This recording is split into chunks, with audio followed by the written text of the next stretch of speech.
नमस्कार, मैं नेहा जोशी। आप देख रहे हैं द फैक्ट इंडिया। इस वक्त मेरी मौजूदगी थाना गाजी के पुलिस स्टेशन में है और यहाँ के राजेश मीणा जी हमारे साथ जुड़े हैं। उनसे सीधी बात करेंगे क्योंकि स्थानीय लोगों का कहना है कि यहाँ पे भ्रष्टाचार है, यहाँ पे अपराध के मामले सामने आते हैं। खुद इनसे पूछेंगे राजेश मीणा जी से कि क्या कुछ मामले आते हैं, रोजमर्रा की जिंदगी और रोजमर्रा के मुकदमे किस तरह के दर्ज होते हैं। तो राजेश जी, यहाँ पे किस तरह के अपराध हैं? स्थानीय लोगों का कहना है कि यहाँ पे थोड़े अपराध भी हैं, भ्रष्टाचार भी हैं। आपको क्या लगता है किस तरह के मुकदमे आते हैं? देखिए, मैं मई 2023 से यहाँ पदस्थापित हूँ। करीब 5-6 महीने में ऐसा कोई बड़ा अपराध नहीं हुआ। सिर्फ एक लूट हुई थी 5 लाख रुपए की, जिसमें हमने कुछ कम समय में ही मुलजिमों को अरेस्ट कर लिया, जो माल गया था उसका बरामद कर लिया। और ये इस थाना क्षेत्र में मात्र एक पारिवारिक मामले ज़्यादा आते हैं, जो भी ज़मीन संबंधी आपस में भाई भाइयों की ज़मीन का विवाद आता है। बाकी ऐसा कोई विशेष क्राइम हुआ नहीं और न कोई हमारी नॉलेज में आया अभी तक। तो इस बार बीजेपी ने मैनिफेस्टो बनाया है और इस बार महिलाओं के लिए महिला थाना हर एक जिले में उन्होंने वादा किया है, मैनिफेस्टो में दिया है। थाना गाजी विधानसभा क्षेत्र की हम बात करें तो थाना गाजी के अंडर में जो भी क्षेत्र आते हैं, महिलाओं की सेफ्टी के लिए क्या कुछ कहना है? महिलाओं की सेफ्टी वैसे तो महिला थाना तो वहाँ खोला जाता है जहाँ जिला हेडक्वार्टर हो या कोई ज़्यादा क्राइम होता हो। थाना गाजी में विषय महिलाओं संबंधी जो आती है रिपोर्ट वगैरह, उसके लिए हमारी एक महिला कांस्टेबल होती है, उसकी पूरी सुनवाई करती है और जो भी उचित कार्य होती है वो हाथों हाथ की जाती है। तुरंत उनको न्याय दिलाने की पूरी कोशिश की जाती है। आप जब से आपकी पोस्टिंग हुई है, मई 2023 से आप बात कर रहे हैं, किस तरह के मुकदमे आपने देखे हैं? पारिवारिक मामले आप बता रहे हैं। हाँ, बिल्कुल सही है।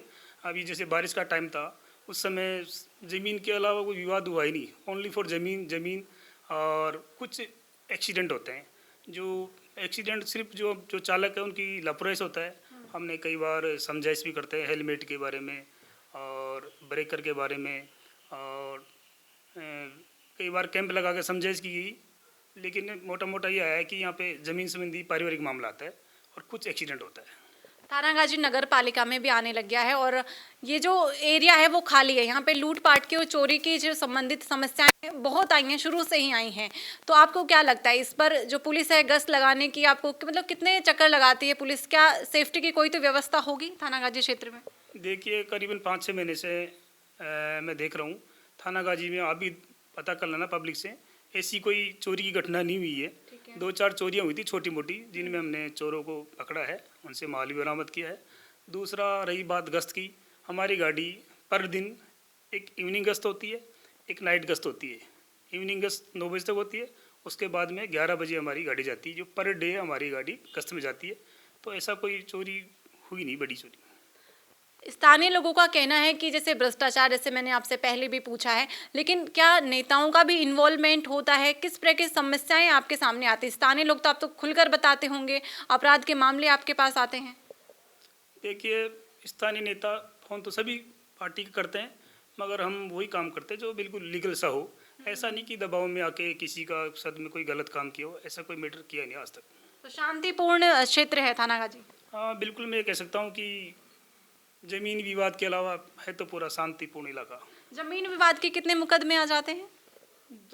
जैसे करीबन अभी 400 मुकदमे दर्ज हुए हैं, उसमें करीबन 50% के आसपास जमीन संबंधी विवाद के मुकदमे हैं, या भी पारिवारिक मामले होते हैं छोटे मोटे, जैसे दहेज वेज का केस, ऐसे मामले हैं।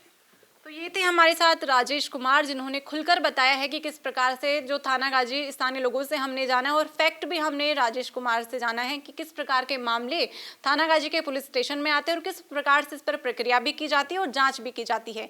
ऐसी अपडेट्स के लिए बने रहें द फैक्ट इंडिया के साथ। मैं नेहा जोशी। ताज़ा खबरों के लिए विजिट करें द फैक्ट इंडिया की वेबसाइट और डाउनलोड करें द फैक्ट इंडिया ऐप।